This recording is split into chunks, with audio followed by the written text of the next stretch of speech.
अरे यार मैं उससे बात कर लूंगा ना, तू रख अभी।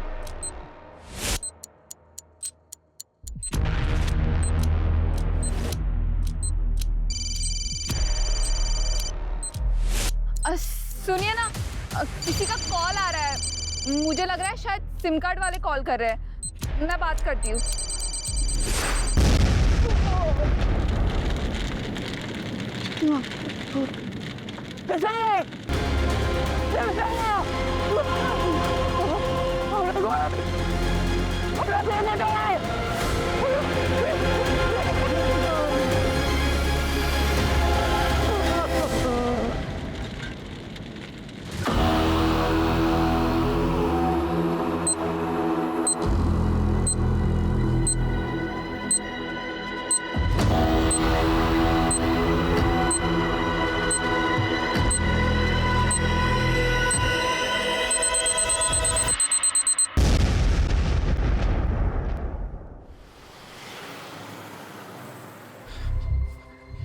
साहब का मिलेंगे वो रहे बेटे। थैंक यू सर, मुझे आपको एक इम्पोर्टेंट इन्फॉर्मेशन देनी है। किस सिलसिले में? सर मैं नमोनियम सिट्रेट का स्टॉकिस्ट हूँ। जी सर आज डॉक में लोड करते हुए हमें पता चला कि at least 15 kg ammonium citrate and फिलेंटिन स्टिक्स गायब है सर।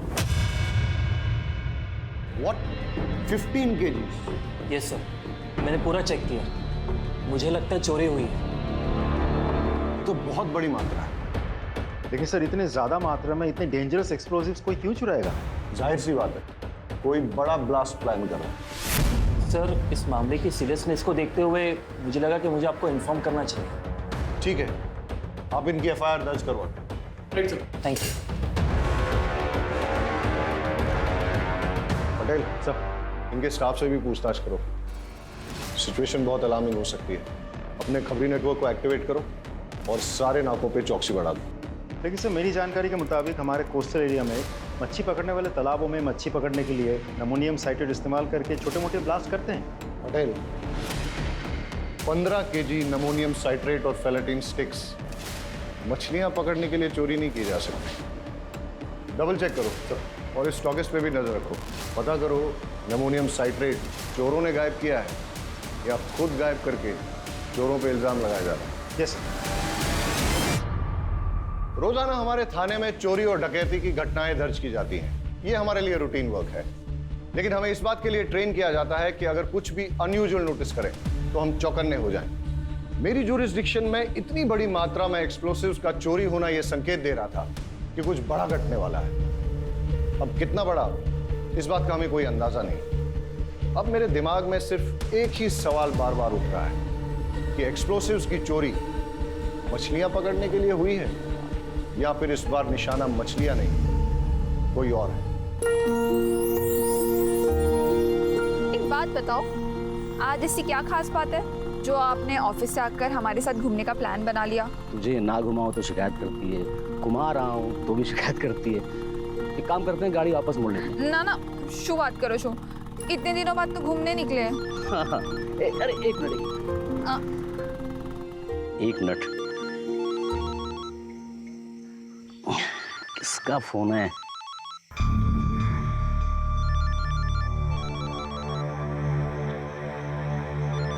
अरे शू अच्छे, कॉल तो उठा लेते।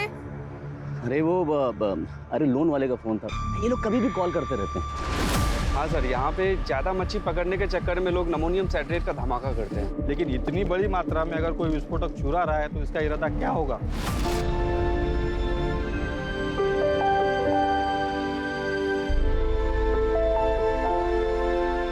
चलो भाई, बहुत तेज भूख लगी है, कुछ खिला दे फटाफट। माँ, मुझे भी भूख लगी है। हाँ तो देख, तेरी सारी फेवरेट चीज लेकर आई हूँ, ये ले।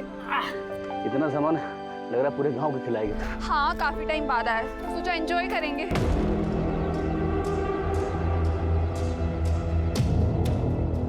एक मिनट, क्या जाओ छो? रुकना।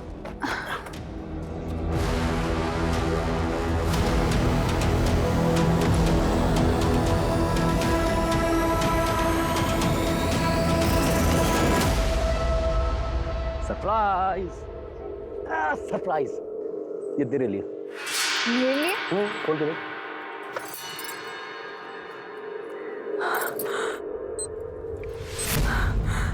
आ तो रही रेडियो छे तुझे गाना सुनना पसंद है ना?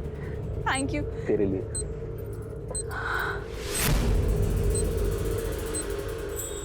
इसकी क्या जरूरत थी? अरे तेरा फोन खराब हो गया था ना, तो थैंक यू सो मच। आप मेरा कितना ख्याल रखते हो। अच्छा, सिर्फ थैंक यू से काम नहीं चलेगा, पप्पी भी देनी पड़ेगी। ये लो पप्पी, मुझे भी एक चीज चाहिए। क्या? एक रिमोट कंट्रोल कार। अरे ब्लैकमेलर।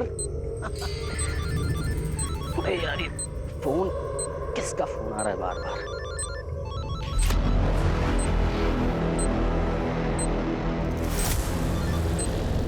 हेलो तुझे कितनी बार बोला है जब फैमिली के साथ रहूं तो कॉल मत किया कर, समझ नहीं आता तुझे?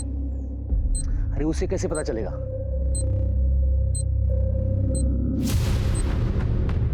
मैं तो संभाल लूंगा, लेकिन अगली बार टाइम देख के, ठीक?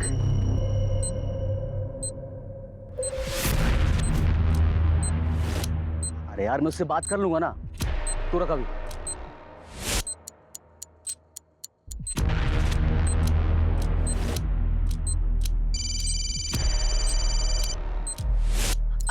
सुनिए ना, किसी का कॉल आ रहा है, मुझे लग रहा है शायद सिम कार्ड वाले कॉल कर रहे हैं। मैं बात करती हूँ।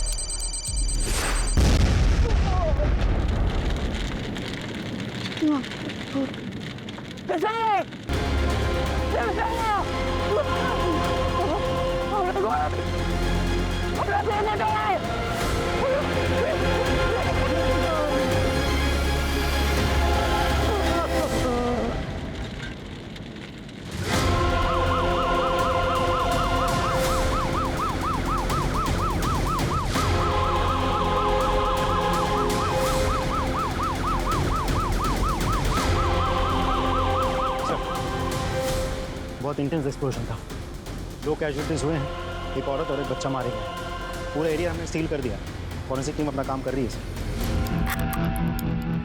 टेररिज्म का कोई एंगल? सर प्राइम फेसी तो नहीं लगता, लेकिन इग्नोर भी नहीं कर सकते। चेक करो कि एनआईए की कोई रिपोर्ट है क्या, और आसपास के खबरियों से पूछताछ करो कि उन्होंने किसी टेररिस्ट संदिग्ध व्यक्ति या एक्टिविटी को देखा है क्या, और किसने कुछ देखा है, आई मीन आई विटनेस।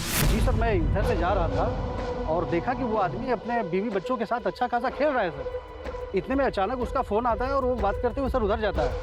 फिर सर बम का जो धमाका यहाँ हुआ ना सर, मेरे तो कान एकदम सुन पड़ गए।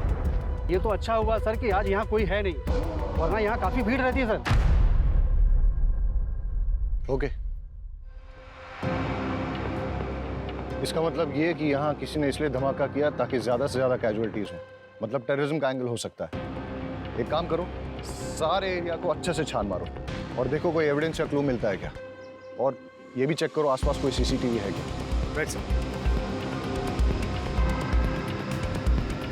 हेलो ऑफिसर, क्या लगता है आपको? सर पूरी रिपोर्ट तो मैं पूरी जांच होने के बाद ही दे पाऊंगा। फिलहाल कुछ बेसिक एविडेंस मिले, पिकनिक वाली चीज़ें। सर कुछ अनयूजुअल चीज़ें मिली हैं, जैसे ये ट्रांजिस्टर, टूटा हुआ मोबाइल फ़ोन। तो मुझे लगता है ये जो एक्सप्लोजन हुआ है ये एक ट्रांजिस्टर बॉम्ब है।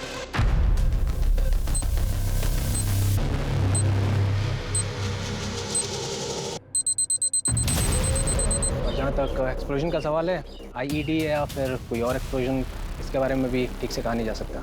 थैंक यू ऑफिसर, कोशिश कीजिएगा कि जितनी जल्दी हो सके रिपोर्ट सबमिट कर दें प्लीज़। Sure sir. गणेश भाई, अगर आप चाहते हो कि आपकी पत्नी और बच्चे का हत्यारा जल्द से जल्द पकड़ा जाए तो प्लीज़ हमारे साथ कोऑपरेट करिए। हाँ, ज़रा सोच के बताइए कि ऐसा कोई है जो आपका नुकसान करना चाहता है, ऐसा बॉम्ब ब्लास्ट प्लान करके? हमारी टीम को शक है कि ये ट्रांजिस्टर से ही ब्लास्ट किया गया है। ट्रांजिस्टर? इसका मतलब कि जो कुछ भी हुआ मेरी वजह से हुआ है। साहब, मैं बस ड्राइवर हूँ और जो ट्रांजिस्टर मोबाइल एक पैकेट में था और मैं ही से लेकर आया था। वलसाड आ भी गयो, आखिरी स्टॉप है, आखिरी स्टॉप। अरे सर सर, आखिरी स्टॉप है। क्या बात है गणेश भाई, रोज से 1 घंटा पहले पहुंचा दी। अरे नहीं रे, आज रास्ता साफ मिल गया तो खींच दी। लगता है भाभी का बर्थडे आ रहा है। यार मैं सोच रहा था किशोर और तेरी भाभी घुमा देता हूँ आजकल, मैं इस ड्यूटी में तो कभी टाइम नहीं मिलेगा। तो है। गणेश भाई, मैं क्या बोल रहा था, बोल ना। आप जल्दी जा ही रहे हो तो मैं भी जरा होके आऊँ क्या? तू किधर जाएगा? अरे गणेश भाई। हाँ? चल जा। लॉक? अरे मैं कर दूंगा, तू जा। चाल से गणेश भाई। कंडक्टर के जाने के बाद मैंने बस को चेक किया और जब जाने लगा तो मेरी निगाह सीट नंबर 9 के नीचे पड़ी।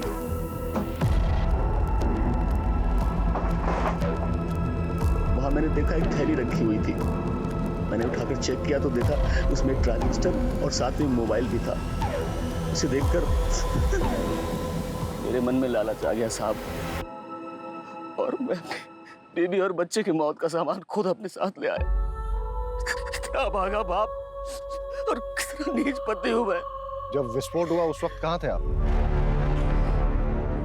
उस वक्त साहब मेरा एक कॉल आ गया था, उसी को अटेंड करने के लिए मैं साइड पे गया। सब बर्बाद हो गया। It's okay, thank you. आप अभी जा सकते हैं।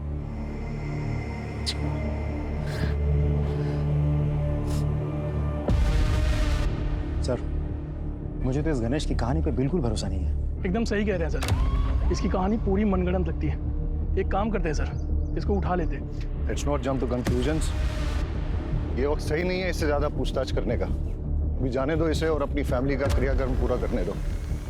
लेकिन हमेशा नजर रखो इस पे और कुंडली निकालो, पता करो किसके साथ उठता बैठता है। और हाँ, पड़ोसियों रिश्तेदारों से पूछो कि इसके फैमिली के साथ कैसे रिलेशन है। कॉल रिकॉर्ड निकालो इसके और देखो कि जब वो विस्फोट हुआ तब इसको किसका कॉल आया था, या कॉल आया भी था या नहीं। और हाँ, उस बस कंडक्टर से पूछताछ करो और ये पता करो कि वो सीट पे कौन बैठा था, किसने अपना लगेज वहां पे छोड़ दिया था या फिर जानबूझ के छोड़ा था ताकि उस आतंकवादी घटना को अंजाम दे सके। नीचे आ। अच्छा, तुम्हें याद है कि सीट नंबर 9 पे कौन बैठा था? Seat number 9? नहीं सर। रजिस्टर या टिकट की कॉपी ऐसा कुछ होगा? सर,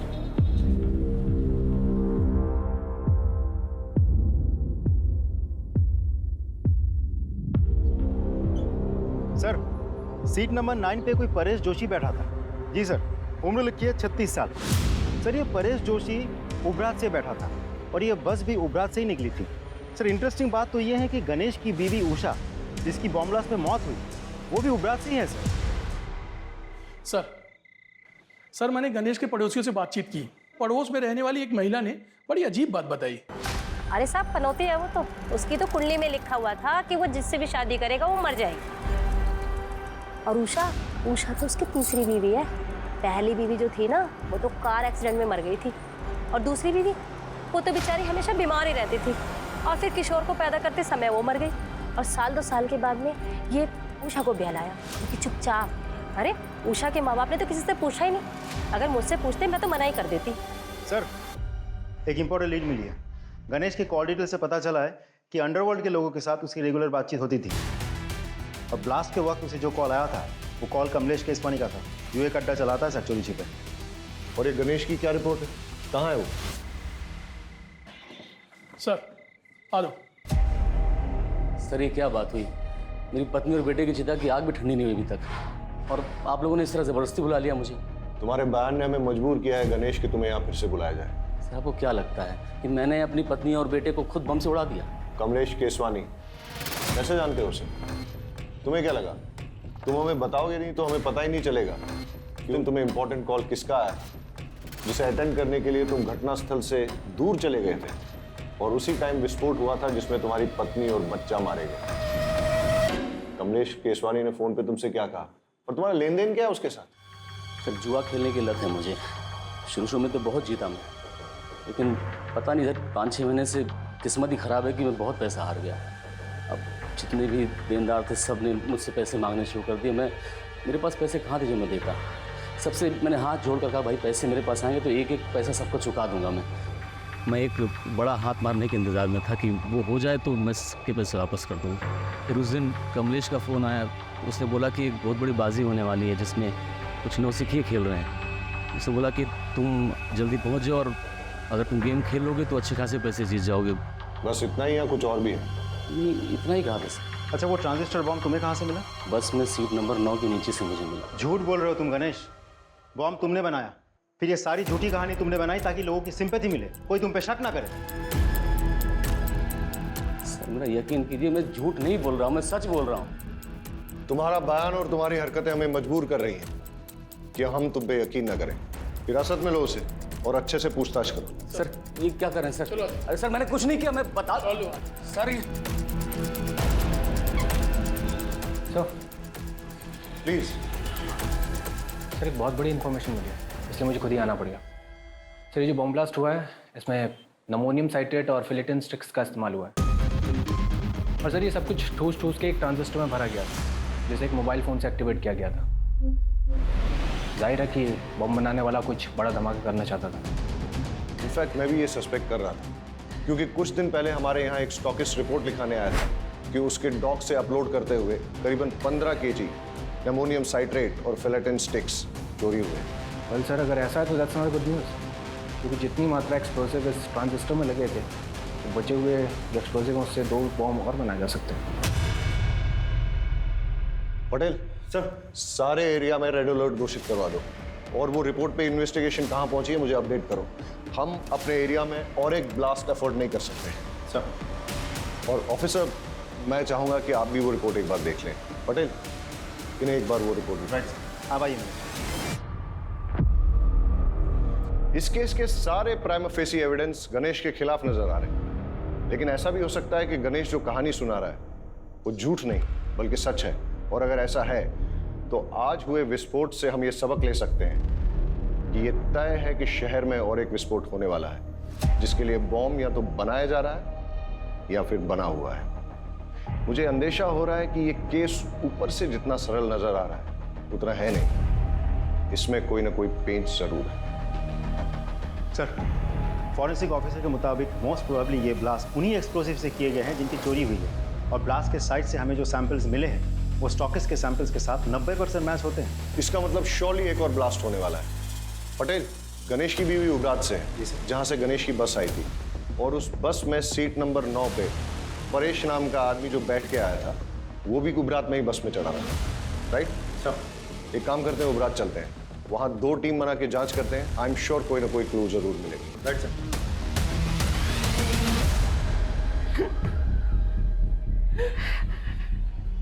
देखिए, हमें आपकी बेटी की मौत का बेहद अफसोस है, लेकिन क्या करें, कातिल को पकड़ना भी तो ज़रूरी है। उसके लिए हमें ये जानना बहुत ज़रूरी है कि ऐसा कोई इंसान है जो आपकी बेटी को मार सकता है, जैसे कि आपका दामाद गणेश। नहीं साहब, गणेश पे शक करने की कोई वजह नहीं हमारे पास।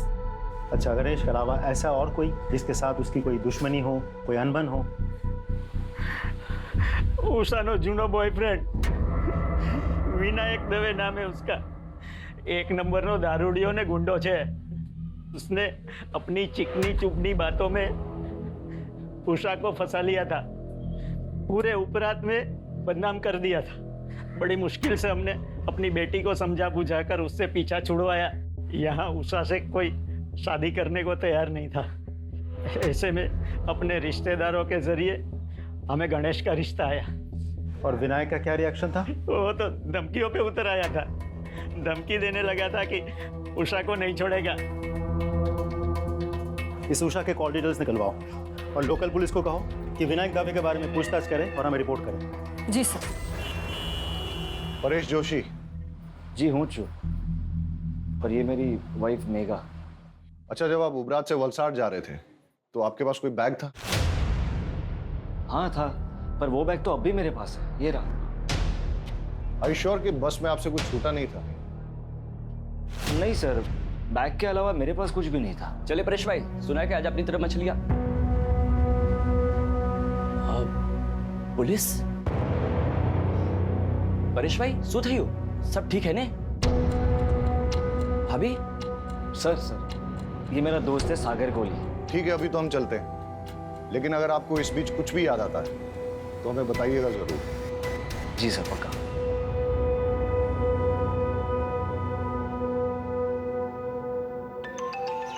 Excuse me. Hello, thank you sir. Forensic team की कॉल थी सर। टीम ने उस ट्रांजिस्टर के मेक और मॉडल का पता लगा लिया है। साथ ही उस फ़ोन का IMEI नंबर भी मिल गया सर, जिसे डेटोनेटर के लिए इस्तेमाल किया गया था। एक बात और सर, उस फ़ोन पर सिर्फ एक कॉल आई थी और वो कॉल उबरात के किसी PCO से था। शाह, एक जगह जितनी शांत दिखती है ना उतनी है नहीं। ट्रेस करो ये IMEI नंबर किसके नाम पर रजिस्टर्ड, और अगर ट्रांजिस्टर के मेक और मॉडल का पता चल गया है तो मैन्युफैक्चरर से बात करो और पता करवाओ यहाँ उबरात और वलसाड़ में उसे डिस्ट्रीब्यूट कौन करता है। Right sir. सर, उषा के माँ बाप से मेरी बात हुई। उषा के पेरेंट्स ने उषा की शादी उसके पुराने प्रेमी विनायक दवे से नहीं, गणेश से करवाई थी। ये विनायक के बारे में कुछ पता किया? सर, गुंडा और शराबी, और वो लगातार उषा को शादी के बाद से धमकी दे रहा था कि अगर वो वापस लौट के उसके पास ना आए तो वो सिर्फ अपने आप को ही नहीं, उषा को, उषा के हस्बैंड को और बच्चे को, सबको मार देगा। ये मैसेज अभी भी उषा के फ़ोन में है। तो विनायक कहाँ है अभी? उठा लिया सर। गणेश की बस में ट्रांजिस्टर बॉम्ब तूने प्लांट किया ना?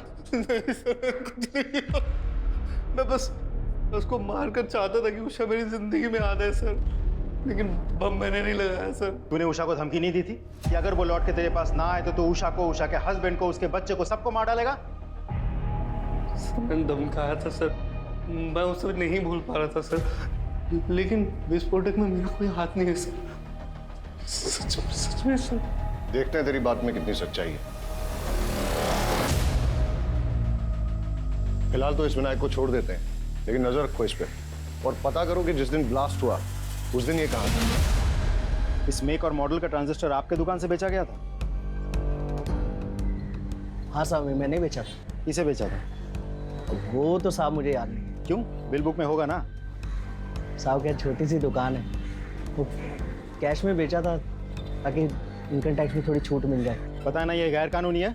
हाँ, उस ट्रांजिस्टर का इस्तेमाल बॉम्ब ब्लास्ट में किया गया है। साहब मुझे पता नहीं, मैं तो गरीब आदमी हूँ, मुझे माफ कर दो। अच्छा, जिसे वो ट्रांजिस्टर बेचा था उसकी शक्ल याद है? कहीं ये तो नहीं था वो आदमी? नहीं साहब, वो तो एक औरत थी। औरत थी? जी साहब, बल्कि साहब वो तो आज एक और ट्रांजिस्टर लेके गई है। मैंने उसको पूछा मैडम क्या बात है एक के बाद एक, तो बोली कि उसके जिस दोस्त का बर्थडे था उसको मना नहीं पाई, तो बोली कि परसों किसी उसके दूसरे दोस्त का बर्थडे है, बोली इस बार अच्छे से धूम धड़ाका करेंगे। दुकान में CCTV भी नहीं लगा है? नहीं साहब, छोटी सी तो दुकान है। आगे से बिल बुक मेंटेन कीजिएगा। जी साहब। लोकल पुलिस से कहो कि इस दुकान पे और इस दुकान के मालिक पे नजर रखें। सर, अच्छा इस IMEI नंबर का मोबाइल तुम्हारी दुकान से बेचा गया था? एक मिनट सर, चेक करके बताता हूँ।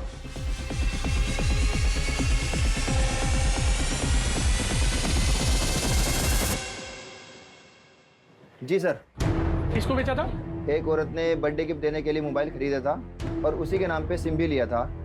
उसका नाम विकास मेहता, इसी एरिया में रहता है। सर, ये जो उषा का एक्स बॉयफ्रेंड विनायक है, ये इसी विकास मेहता का आदमी है? हाँ सर, आज सुबह एक और मोबाइल खरीदा गया उसी नाम पे सर। इस विकास मेहता के डिटेल्स दीजिए। ये लीजिए सर। सर, जिस तरह की औरत का ब्यौरा उन दुकानदारों ने दिया है, ऐसे में तो कोई हो सकता है। मेरा मतलब गणेश या विनायक। मतलब तुम ये कहना चाहते हो कि जो दो लोग वहाँ आए थे उनमें से कोई एक औरत बन के आई थी और उसी ने मोबाइल और ट्रांजिस्टर खरीदे? हाँ सर। ये मेहता का घर यहाँ से और कितना दूर है जिसके नाम पे मोबाइल खरीदा गया था? सर, ऑलमोस्ट पहुँच गया।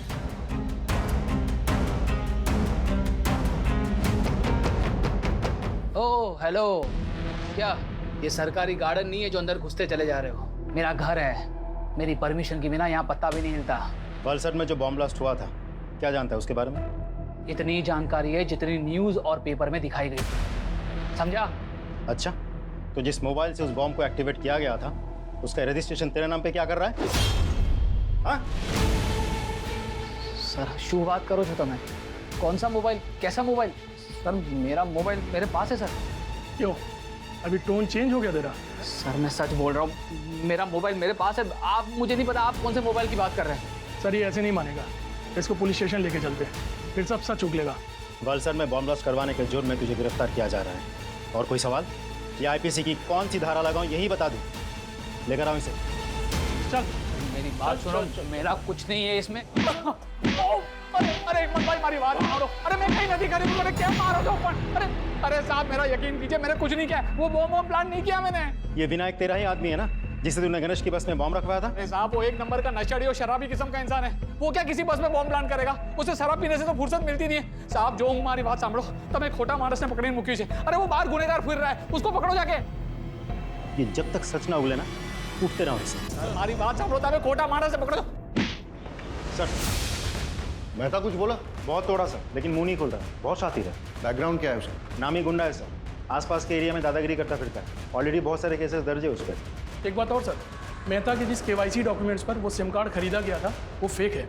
मतलब कोई मेहता को इस केस में फंसाना चाहता है? हो सकता है और नहीं भी हो सकता, लेकिन तुमने कहा कि मेहता बहुत शातिर है और कई केसेस दर्ज हैं उस पर, इसलिए ऐसा हो सकता है कि अपने आप को प्राइमा फेसी सस्पेक्ट बनाने के लिए उसने ये सब जानबूझ के किया और बाद में सिंपैथी पाकर सस्पेक्ट लिस्ट से बाहर हो गया।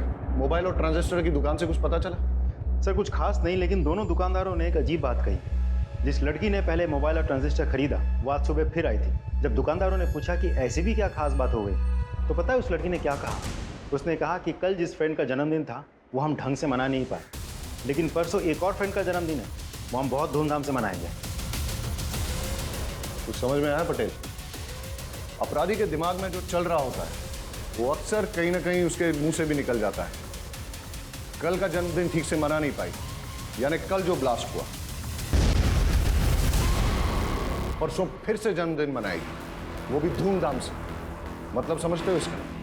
मतलब परसों और एक ब्लास्ट होने वाला है, लेकिन हमें नहीं पता कि कब और कहां।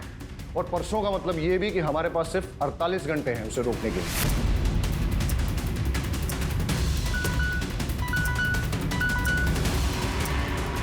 Yes what? विकास मेहता के खिलाफ आपकी पत्नी ने मॉलेस्टेशन की रिपोर्ट लिखाई थी? जी हाँ सर। दरअसल उस दिन परेश जी अपने दोस्त के साथ सूरत गए थे और मैं घर पर अकेली थी।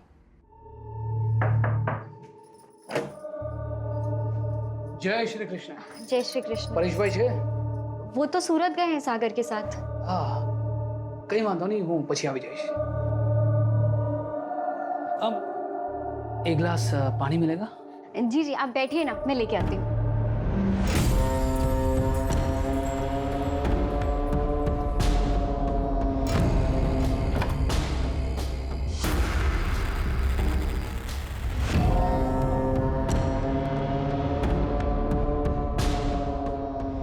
लीजिए पानी। ये क्या कर रहे हैं आप? इतनी मासूम मत बन, तो बहुत अच्छे से जानती है मैं तुझसे क्या चाहता हूँ। सुनीता बहन बचाओ।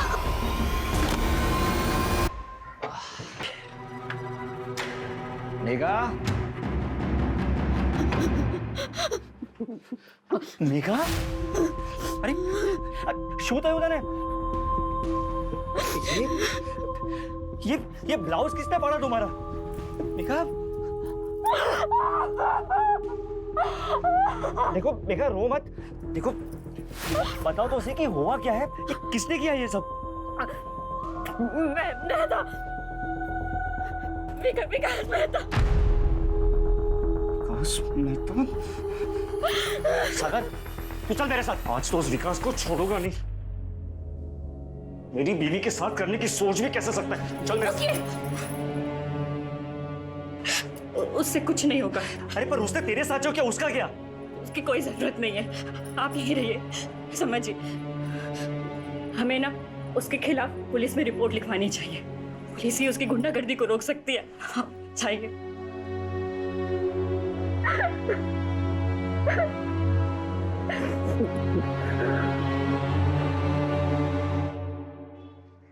सर मुझे तो लगता है excuse me sir. Hello sir, मुझे तो लगता है मेहता ने ही बॉम्ब प्लांट किया था या करवाया था और टारगेट था परेश। लेकिन अगर मेहता को सर बड़ी इंटरेस्टिंग इन्फॉर्मेशन मिली है। सर गणेश ने लगभग 1 महीना पहले अपनी पत्नी उषा के नाम पर 25 लाख की इंश्योरेंस पॉलिसी करवाई। 1 महीना पहले तूने अपनी बीवी के नाम पे 25 लाख का इंश्योरेंस लिया था। इतने सारे कोइंसिडेंसेस नहीं हो सकते, इसलिए सच सच बता दे, ज्यादा मारपीट नहीं होगी। इसलिए जेल जाओ और वहां पश्चाताप करो, वरना खाल खींच के उसमें तेज मसाला भर दूंगा, समझा? जितना मुझे पता था मैंने सब आपको बता दिया, इससे ज्यादा मैं कुछ नहीं जानता। सिर्फ सच बोलेगा। सच ही तो बोल रहा हूँ सर, कि मेरी बात का कोई विश्वास ही नहीं कर रहा है। चल ठीक है, मान लेते हैं। फिर ये बता कि तेरे अलावा तेरा बीवी और बच्चे की मौत से किसी और को फायदा हो सकता है क्या? गौतम। कौन गौतम? मेरा बड़ा भाई। वो चाहता था कि मैं और मेरा पूरा परिवार खत्म हो जाए। साफ साफ बता। सर, मेरा भाई गौतम और उसकी वाइफ सीमा दोनों की शादी के बाद एक बेटा हुआ था। उस वक्त मैं कॉलेज में पढ़ रहा था। एक दिन मैं अपने भतीजे को, मतलब उनके बेटे को, बाइक पे बिठा के घुमाने ले गया और एक्सीडेंट हो गया जिसमें वो मर गया। ये सब मेरी शादी के पहले हुआ था सर। मैंने उन दोनों से बहुत माफ़ी मांगी, लेकिन उन्होंने मुझे माफ़ नहीं किया। ज़िंदगी भर का बैर पाल लिया। ये 4-5 महीने पहले की बात है सर। माँ की तबीयत बहुत ख़राब थी तो पिताजी ने हम सबको बुलाया था। ये सरासर अन्याय है पिताजी। आप सब कुछ इसके बेटे के नाम कैसे कर सकते हैं? कोई अन्याय नहीं कर रहे हम। हमें जो लगा वो ठीक समझा, वो हमने किया। और वैसे भी इसका बेटा जो है वो इस घर का चिराग है। ये किशोर ही है जो हमारे खानदान और पुरखों का नाम रोशन करेगा। लेकिन इस गणेश ने जो मेरे बेटे की बडली चढ़ा दी, उसका क्या बाबूजी? हाँ, अभी क्या बात कर रही हैं? वो एक्सीडेंट था। सोच समझ के किया था तूने, साजिश थी तुम्हारी। इस बात पर मुझे कोई बहस नहीं चाहिए। और वैसे भी जो कुछ भी हमारा है, हमें निर्णय लेना था, हमने सही निर्णय ले लिया। ठीक है? आ तो बहु जुलुम छे। मैं ना इतनी आसानी से हार नहीं मानने वाली। देख लो तुम। लेकिन हम वसीयत तो नहीं बदल सकते ना। तो क्या करोगे तुम? हाथ पे हाथ धरे बैठे रहोगे? उसने मेरे बेटे को मार दिया और अब वो पूरी जायदाद हड़पना चाहता है। कुछ समझ रहे हो तुम? अरे आदमी हो या नामर्द? नामर्द नहीं हूं, देख लूंगा मैं उसे। अरे होने दो उसके बेटे के नाम जायदाद। जब उसका बेटा, उसकी बीवी और वो खुद इस दुनिया में नहीं रहेगा तो सब जायदाद अपने आप हमारे नाम हो जाएगी। चल मान लेते हैं कि गौतम तेरे परिवार की जान का दुश्मन था, लेकिन उसे बॉम्ब बनाना आता था क्या? सर, सिविल इंजीनियरिंग की है उसने। सड़कें बनाता था, पहाड़ों को तोड़ने के लिए बम विस्फोट करता था। लेकिन बाद में उसने वो नौकरी छोड़ दी और घर पे ही ये इलेक्ट्रॉनिक्स आइटम को रिपेयर करने का काम शुरू कर दिया। आसानी से बम बना सकता है वो।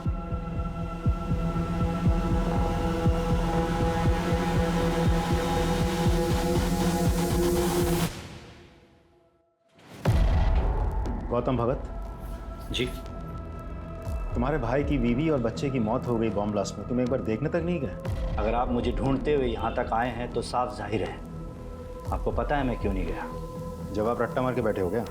पढ़ा लिखा हूँ, इंजीनियरिंग की है मैंने। घटना वाले दिन तुम थे कहाँ? मैं अपनी बीवी और बेटी के साथ अपनी साली के घर गया था, राजपीपला। बस से गए थे? टिकट तो होगी? कोई सर्टिफिकेट है जो संभाल के रखा जाए? तुम्हारी बेगुनाही का सर्टिफिकेट हो सकता था। मुझे अपनी बेगुनाही साबित करने में कोई दिलचस्पी नहीं है। आप काफ़ी दूर से आए हैं, कुछ लेंगे? ठंडा पानी कुछ? आज तो कुछ नहीं लूंगा, लेकिन जिस दिन तुम्हारे खिलाफ सबूत हाथ लग गया ना, उस दिन तुम्हें लेने जरूर आ जाऊंगा। चले आइएगा, तब तक मैं अपना बचा हुआ काम कर लेता हूँ। क्या है कि मुझे परसों तक एक बहुत बड़ी डिलीवरी देनी है।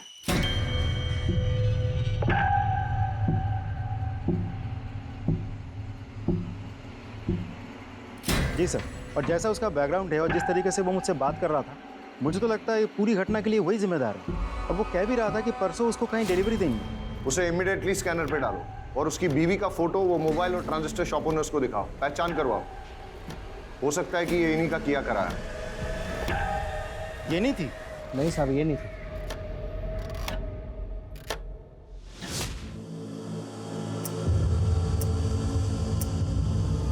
Yes sir.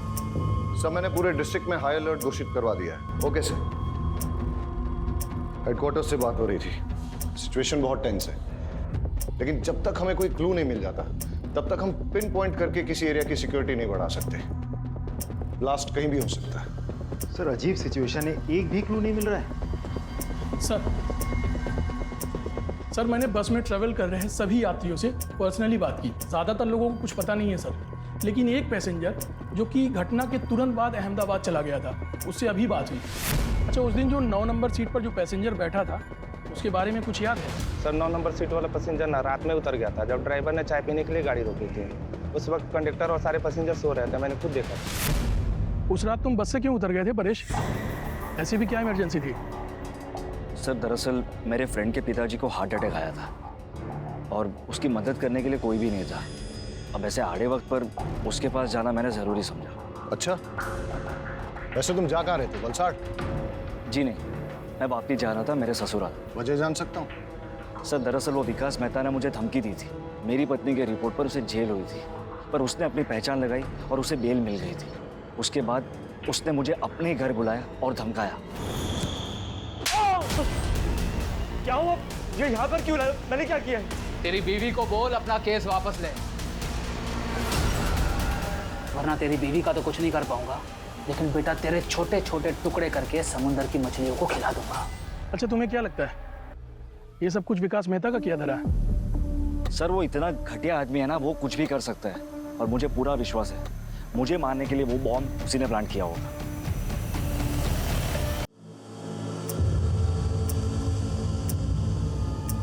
Sir at present हमारे पास टोटल 5 थियरीज है जिन पे हम काम कर सकते हैं। पहली, गणेश ने अपनी बीवी उषा को मारने के लिए बॉम्ब प्लांट किया। सारे स्टेटमेंट्स और कोइंसिडेंस के मुताबिक गणेश हमारा प्राइम सस्पेक्ट बनता है। दूसरी, गणेश के भाई गौतम ने अपनी दुश्मनी और प्रॉपर्टी पाने के चक्कर में गणेश और उषा को मारने के लिए बॉम्ब प्लांट किया, लेकिन हमारे पास गौतम के खिलाफ कोई ठोस सबूत नहीं है। तीसरी, मेहता ने परेश को मारने के लिए बॉम्ब प्लांट किया। मेहता के पास मोटिव भी है, उसका बैकग्राउंड उसे सपोर्ट भी करता है, बट अगेन उसके खिलाफ भी हमारे पास कोई ठोस सबूत नहीं है। और सर चौथी थ्योरी के हिसाब से विनायक ने अपनी गर्लफ्रेंड उषा के पति को मारने की प्लानिंग की। उसके पास मोटिव तो है सर, बट हमारे पास कोई प्रूफ नहीं है। और सर पांचवी थ्योरी ये कह रही है कि हो सकता है ये कोई टेररिस्ट अटैक हो जो कि भरी हुई बस में एक बड़ा धमाका करना चाह रहा था। और थ्योरी नंबर 6, ये सब इस परेश का किया धरा है ताकि ये मेहता को इस केस में फ्रेम कर सके। And not to forget, Paresh एक मछुआरा है, इसलिए अमोनियम साइट्रेट का इस्तेमाल करना जानता है। यस? हाँ, ओके। गौतम के घर पे रेड करने का वारंट मिल चुका है, उसके घर पे रेड करो और देखो क्या मिलता है। ओ हेलो, आप फिर चले आए? टाइम देखा? देखा, तुम्हारे लिए खराब है। चाह एक्सक्यूज मी सर, आप ऐसा नहीं कर सकते। सर्च वारंट, आपकी परमिशन के लिए वेट नहीं करूंगा। Please cooperate. चाह करके तलाशी लो। सर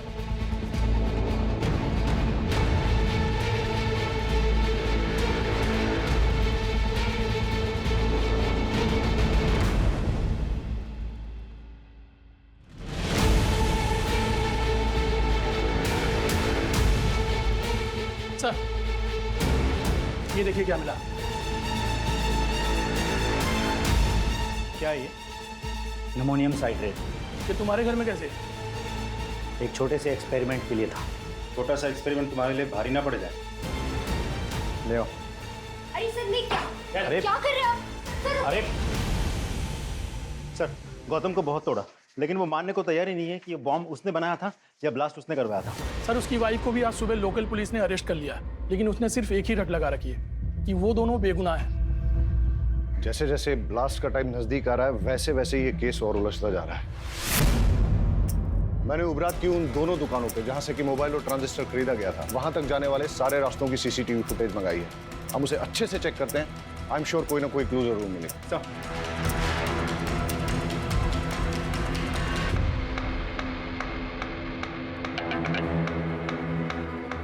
हमें सारे एविडेंस बारीकी से चेक करने चाहिए।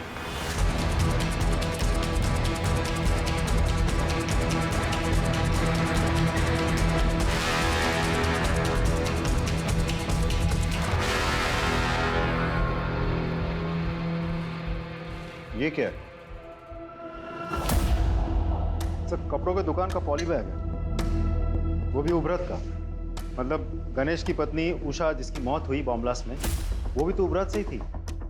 तो ऐसा भी तो हो सकता है कि वो कुछ लाई होगी सामान वामान बाजार से और फिर इस बैग में रख दिया होगा, इस पैकेट को या पॉलिथीन बैग। ये बैग की कंडीशन अभी ठीक है, लगता है नया सा है, इसलिए जाके दुकान में पता करो कि पिछले 1 महीने में वहां पे किस किस ने खरीदारी की। सब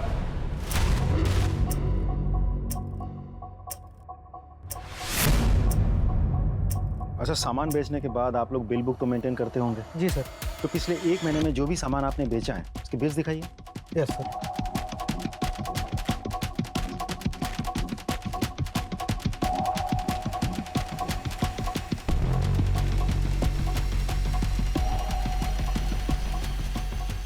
इस डेट की फुटेज मिलेगी?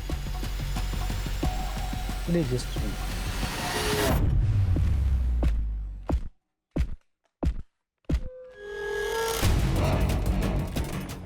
ये जानते हैं आप?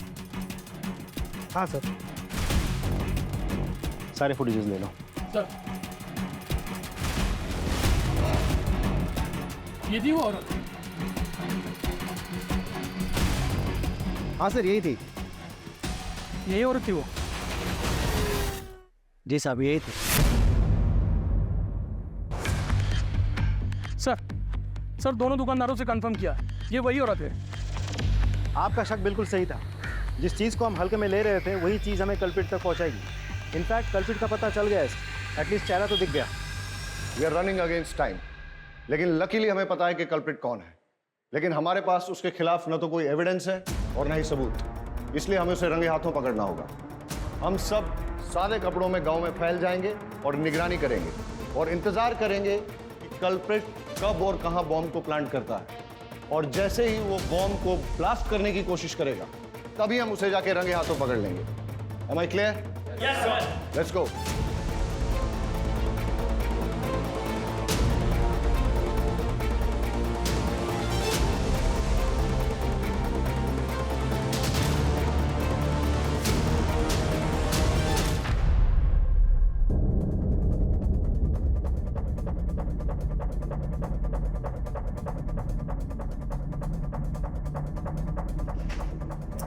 नमोनियम साइट्रेट है सर। हाँ पटेल।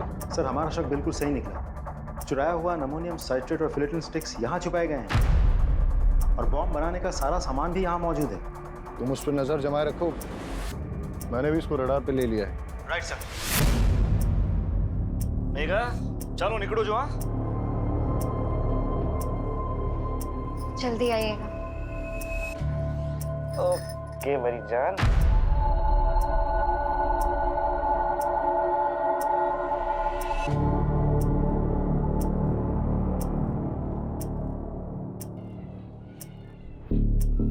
हाँ, मैं उसका पीछा कर रहा हूँ, तुम उस पर नजर रखना। सर, किसी को फोन लगा रहा है, नंबर डायल कर रहा है।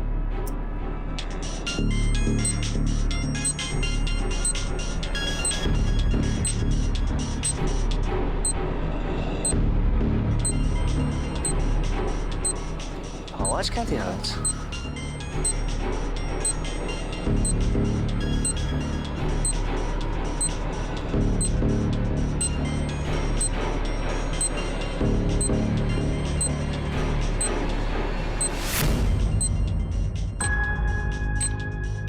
ये मैडम को भी नए नए आइडिया थे रोमांस के लिए। रुक! फोन मत उठाना! रुक! कॉल मत उठाना! अरे सर, अब हुआ क्या लेकिन?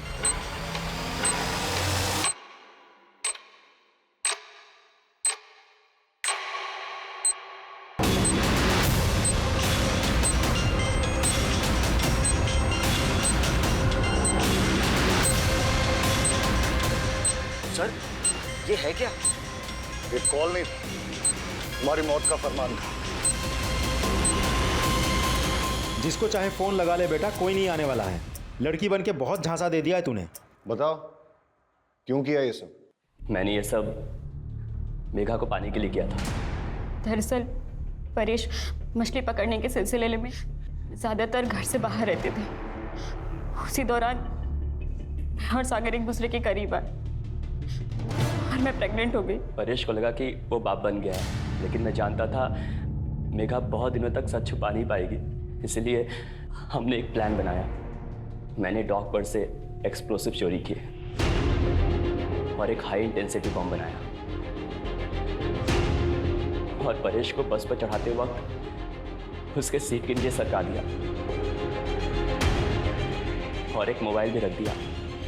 मेरी कैलकुलेशन के अनुसार जब बस वलसाड़ पहुंचती तब मैं उस मोबाइल पे कॉल करता और परेश अपने सामान के साथ मोबाइल देखता तो उस कॉल को ज़रूर उठाता और बॉम्ब फट जाता। लेकिन हमारी बदकिस्मती, उस दिन वो बस समय से बहुत पहले ही वलसाड़ पहुंच गई और जब हमने कॉल किया तब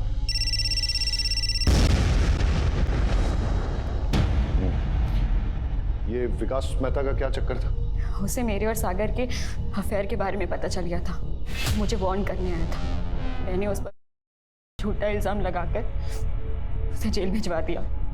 विकास मेहता बेल पर बाहर आ गया था। उसका पुख्ता इंतजाम करने के लिए मैंने एक शॉप से मोबाइल खरीदा और उसके नाम पर सिम भी खरीदा ताकि जब पुलिस तफ्तीश करे तो वो फंस जाए और उसे सजा मिले। लेकिन उस कपड़ों की दुकान की सीसीटीवी फुटेज पे हमने तेरी शक्ल पहचान ली और तेरा खेल खत्म हो गया।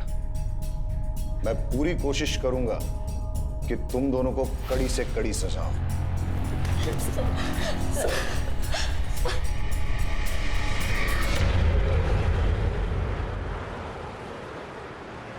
अजीब ड्यूटी है हमारी, हर किसी पर शक करना पड़ता है, लेकिन हमारे प्रोफेशन में शक न करना एक गुनाह है। लेकिन जब एक गणेश जैसे मासूम पर शक करना पड़ता है और उसे कड़े तरीके से पूछताछ करनी पड़ती है और आखिरकार जब सच सामने आता है, बड़ा दुख होता है। कई बार सोचता हूं कि क्या गलती थी गणेश की पत्नी उषा की या उसके बेटे किशोर की। उनका क्या लेना देना था परेश, सागर, मेहता, मेघा, इन सब से, इनके गलत संबंधों से या इनकी दुश्मनी से। लेकिन फिर भी इस षड्यंत्र का शिकार उन्हें बनना पड़ा। वजह लालच। अगर गणेश ने वो बैग खुद ना रख लिया होता और पुलिस को लाके सौंप दिया होता तो शायद ये हादसा नहीं होता। सर हेडक्वार्टर से कॉल आई थी। एक बस में कुछ लोगों को बंधक बना लिया गया है। चलो सर।